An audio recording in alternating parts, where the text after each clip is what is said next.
کہو سارے سبحان اللہ۔ اللہ دیکھ رہا ہے۔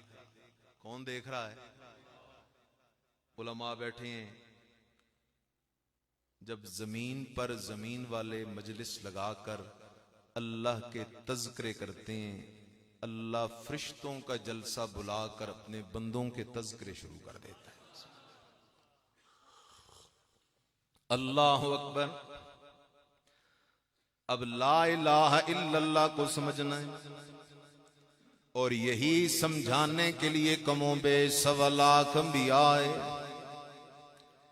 ایک معنی تو لا الہ الا اللہ کا عام طور پہ سنتے رہتے ہو، لا الہ الا اللہ، معبود کوئی نہیں، عبادت کے لائق کوئی نہیں،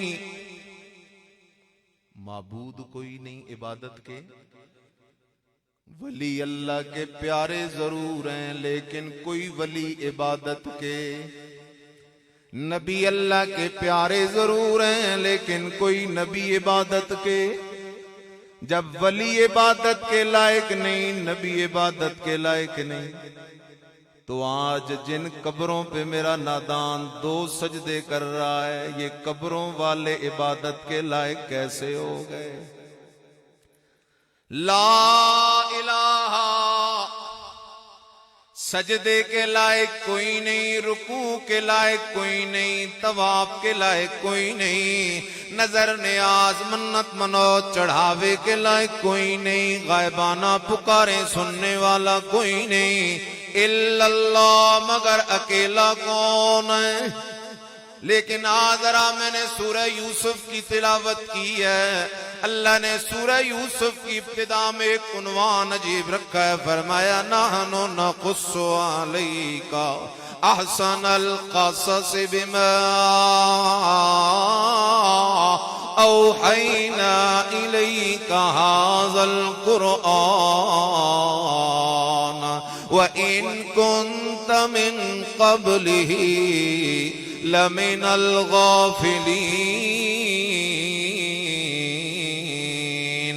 میرا رب اعلان کر رہا ہے، لوگو قرآن کے اندر ابراہیم خلیل اللہ کے قصے بھی موجود ہیں، حضرت موسیٰ کلیم اللہ کے قصے بھی موجود ہیں، حضرت عیسیٰ روح اللہ کا قصہ بھی موجود ہے، بی بی مریم صدیقہ کا قصہ بھی موجود ہے، بہت سارے انبیاء اولیاء کے قصے موجود ہیں، لیکن سارے قصوں سے بہترین قصہ وہ حضرت یوسف علیہ السلام کا قصہ ہے۔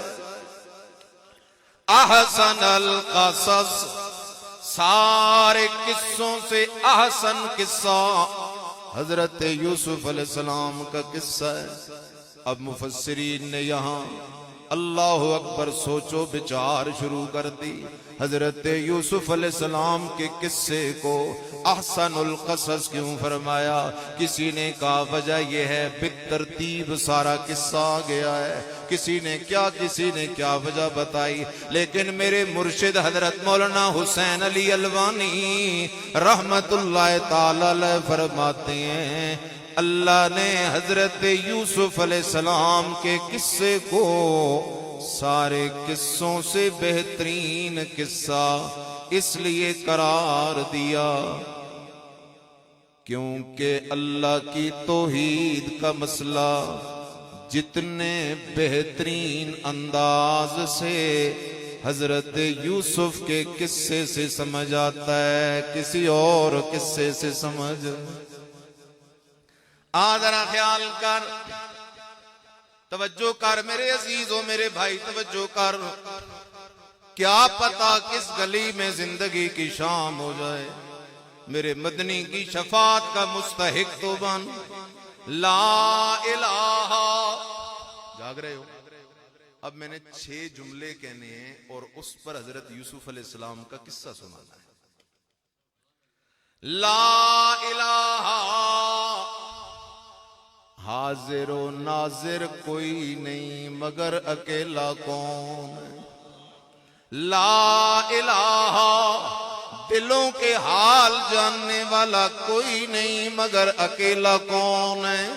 لا الہ، آئندہ کے حالات جاننے والا کوئی نہیں مگر اکیلا کون ہے؟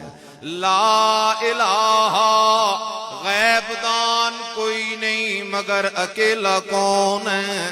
لا الہ، پکارے سننے والا کوئی نہیں مگر اکیلا کون ہے؟ لا الہ، روزی کے خزانوں کا مالک مختار اور تقسیم کرنے والا کوئی نہیں مگر اکیلا کون ہے؟ کتنے مسئلے ہو گئے؟ 6۔ کتنے ہو گئے؟ 6۔ یہ سورہ یوسف کے 6 نمبر ہیں۔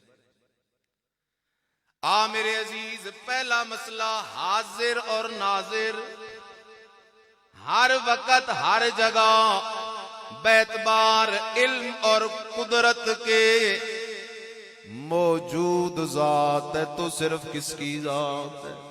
ہر جگہ ہر کسی کے حال کو دیکھنے والی ذات ہے تو صرف کس کی ذات ہے؟ اللہ اکبر۔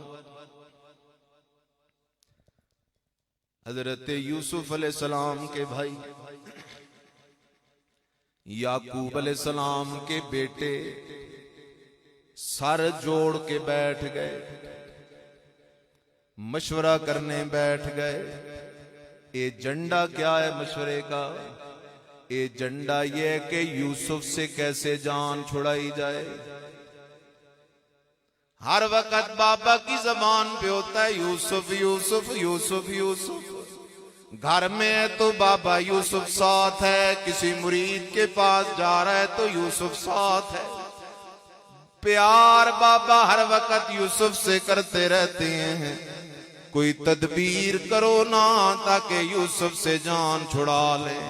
اللہ کا قرآن دیکھ، یہ سورہ یوسف پڑھنے لگا ہوں، گھر کے اندر جا کے قرآن کھول کے دیکھنا، میں جو حوالہ دوں اس حوالے کو قرآن کے اندر جا کے چیک کرنا، اگر مسئلہ قرآن میں مل جائے تو سینے سے لگا لینا، اگر مسئلہ قرآن میں نہ ملے تو میری بات ماننے کی کوئی ضرورت نہیں ہے۔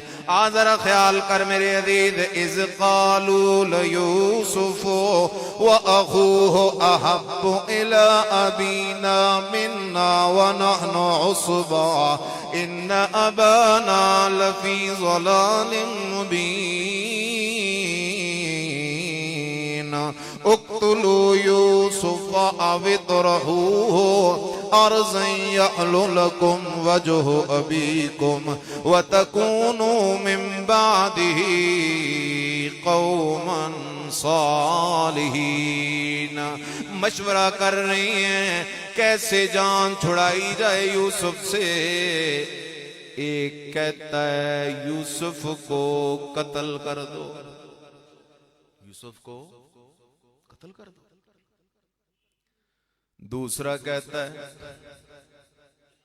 میرا مشورہ یہ ہے یوسف کو اٹھا کے لے جاؤ، کسی ویرانے میں چھوڑ کے آ جاؤ، کوئی یوسف کو لے جائے گا اپنے ساتھ۔ بڑا بھائی بولا لا تقتلوا یوسف، او میرے بھائیوں قتل نہ کرو۔ پہلے تو اس نے یہ زور دیا مسکین چھوٹا بھائی ہے اس کے ساتھ ظلم کیوں کرتے ہو، لیکن آخر تم نے کچھ کر نہیں ہے تو پھر اتنا کرو کہ القوہ فی غیابت الجب، کسی کنویں میں یوسف کو ڈال دو، قافلے والے آئیں گے پانی لینے کے لیے یوسف کو نکال کے لے جائیں گے۔ اب آپ کی توجہ ہے صحیح؟ پڑھے لکھے لوگ ہیں ماشاءاللہ،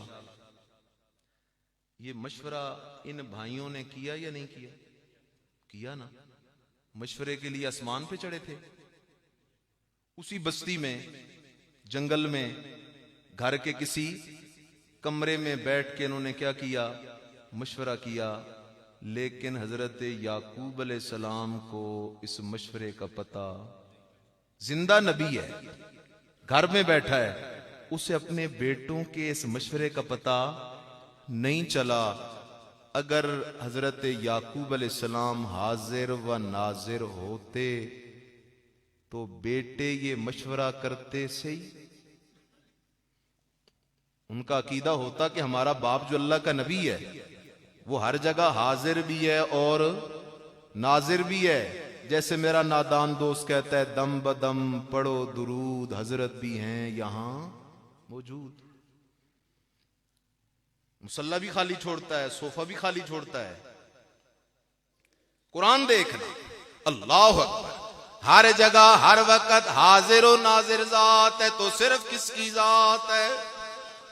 رب کا قرآن دیکھ میرے عزیزاں، رب کے قرآن کو کھول، رب کے قرآن کو سن. سورہ مجادلہ آیت نمبر 7 ہے.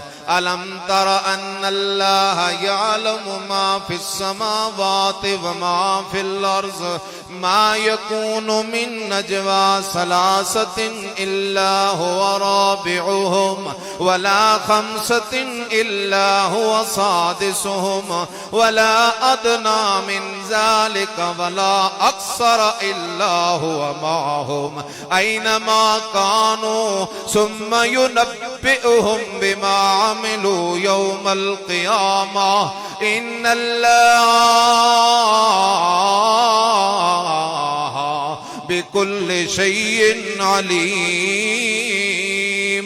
اللہ کہتا ہے او میرے بندو، او میرے بندو، تم تین ہوتے ہو تو چوتھا کون موجود ہے؟ تم 5 ہوتے ہو تو چھٹا کون موجود ہے؟ او میرے بندو، یہاں کثرت و قلت کی بات نہیں. تم 1 ہوتے ہو تو دوسرا کون ہے؟ تم 2 ہوتے ہو تو تیسرا کون ہے؟ غار ہے، غار ہے، غار کے اندر 2 بندے پناہ لیے بیٹھے ہیں. ایک نبیوں کا امام ہے، دوسرا ولیوں کا امام ہے.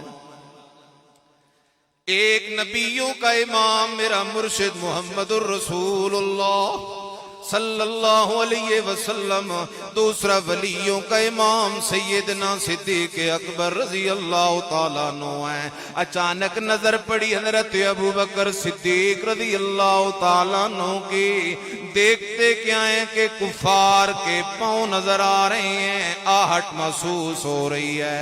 فرمایا یا رسول اللہ صلی اللہ علیہ وسلم، کفار تو غار کے منہ تک آ گئے ہیں، دہانے تک آ گئے ہیں. میرے مدنی نے فرمایا صدیق پریشان نہ ہو، اس لیے کہ اس غار میں ہم 2 نہیں، اس غار میں ہم تیسرا کون موجود ہے؟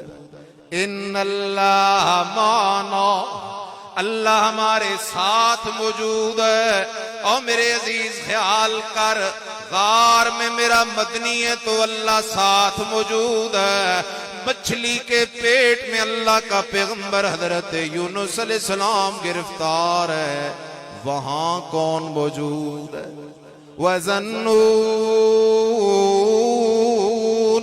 إِذْ ذَهَبَ مُغَاضِبًا فَظَنَّ أَن لَّن نَّقْدِرَ عَلَيْهِ فَنَادَىٰ فِي الظُّلُمَاتِ أَن لَّا إِلَٰهَ إِلَّا أَنتَ. اللہ کہتا ہے میرا بندہ خیال کر، سوچ تو صحیح نا، مچھلی کے پیٹ میں میرا پیغمبر یونس علیہ السلام گرفتار ہے. یونس پیغمبر نے پکارا تو کسے پکارا؟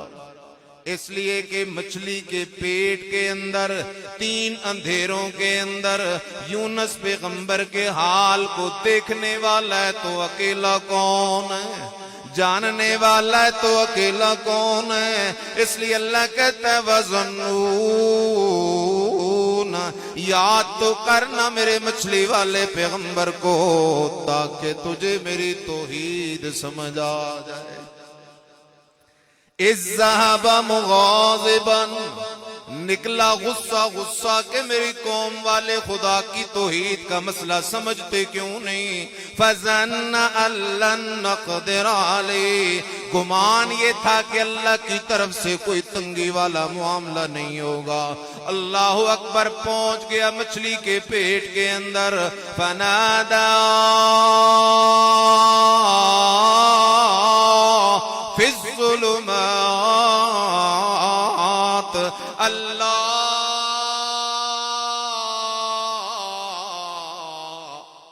الہ الا انت، اللہ تیرے سوا میں یونس کے حال کو دیکھنے والا کوئی نہیں، کیونکہ تیرے سوا حاضر و ناظر کوئی نہیں. لوٹا میرے عزیز، مسئلہ یاد کر، تو جہاں بھی ہے تجھے دیکھنے والا کون ہے؟ ہاں، بڑا المیہ ہے آج کے زمانے میں. آج ہم جب کوئی گناہ کرنے لگتے ہیں سب کا حیا کرتے ہیں، سب کا حیا، رب کا حیا نہیں کرتے. سب سے چھپتے ہیں، بھائی نہ دیکھ لے، والد نہ دیکھ لے، دوست نہ دیکھ لیں، سوسائٹی نہ دیکھ لے. سب سے جب چھپ جاتے ہیں، تنہا ہو جاتے ہیں، تو وہاں اتنا سوچا کر کون دیکھ رہا ہے. اللہ اکبر، آ ذرا آگے چل. لا الہ الا اللہ، حاضر و ناظر کوئی نہیں مگر اکیلا کون ہے. نمبر 2، لا الہ الا اللہ، دلوں کے حال جاننے والا کوئی نہیں مگر اکیلا کون ہے.